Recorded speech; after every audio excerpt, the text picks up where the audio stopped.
காமராஜர் ஐயா ஒரு முறை குற்றாலத்தில் குளிக்கணும்னு ரொம்ப ஆசைப்பட்டு அருவியில் குளிக்க வர்றாங்க. அப்போ கீழே இருந்து வேகமாக போன போலீஸ்காரரை அங்கே இருந்த மக்களை பார்த்து, எல்லாரும் கிளம்புங்க கிளம்புங்க கிளம்புங்க, முதலமைச்சர் ஐயா குளிக்க வராங்க, எல்லாம் சீக்கிரமாக கிளம்புங்க, துண்டு எடுத்துகிட்டு ஓடுங்க, எல்லாம் கிளம்புங்க அப்படின்னு சொல்லி விரட்டுறார். இதை தூரமாக இருந்து காமராஜர் ஐயா கவனிச்சுக்கிட்டு அருவி பக்கத்தில் வந்த உடனே அந்த போலீஸ்காரரை கூப்பிட்டு, நான் கீழே இருந்து பார்த்துட்டு தான் வர்றேன், இது என்ன வேலைன்னே? இருக்கிற எல்லாரையும் அடித்து விரட்டிட்டு நான் மட்டும் தனியாக குளிக்கணுமாண்ணே? இங்கே குளிக்கிறதெல்லாம் நம்ம அக்கா, அண்ணன், தம்பி, தங்கச்சி, அப்பா, அம்மா, இந்த மாதிரி சொந்தங்களெல்லாம் குளிக்கிறாங்கண்ணே. இவங்க கூட குளிக்க தான் நான் ஊர்லேருந்து ஆசையாக வந்தேன்னே. இவங்களெல்லாம் விரட்டிட்டு நான் குளித்தா அந்த பாவம் என்ன சும்மா விடுமாண்ணே? எல்லாரையும் விடு அப்படின்னு சொல்லி அந்த போலீஸ்காரரை கோபமாக திட்டுறாங்க.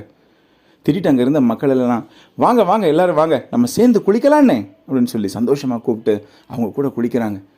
முதலமைச்சர் கூட குளிக்கணும்னா மக்களுக்கு எவ்வளவு சந்தோஷம் யோசிச்சு பாருங்களேன். சராசரி மனுஷன் குளிக்கும் போதே அவ்வளவு சந்தோஷப்படுவாங்க. ஒரு மக்களோட மக்களாக ஒரு முதலமைச்சரை குளிக்கும்போது நம்ம யோசித்து பார்த்தாலே அந்த மக்கள் எல்லாம் ரொம்ப கொடுத்து வச்சவங்க. இப்படி ஒரு முதலமைச்சர் வாழ்ந்தாருன்னு நாம் கேள்விப்பட்டிருக்கிறோம்.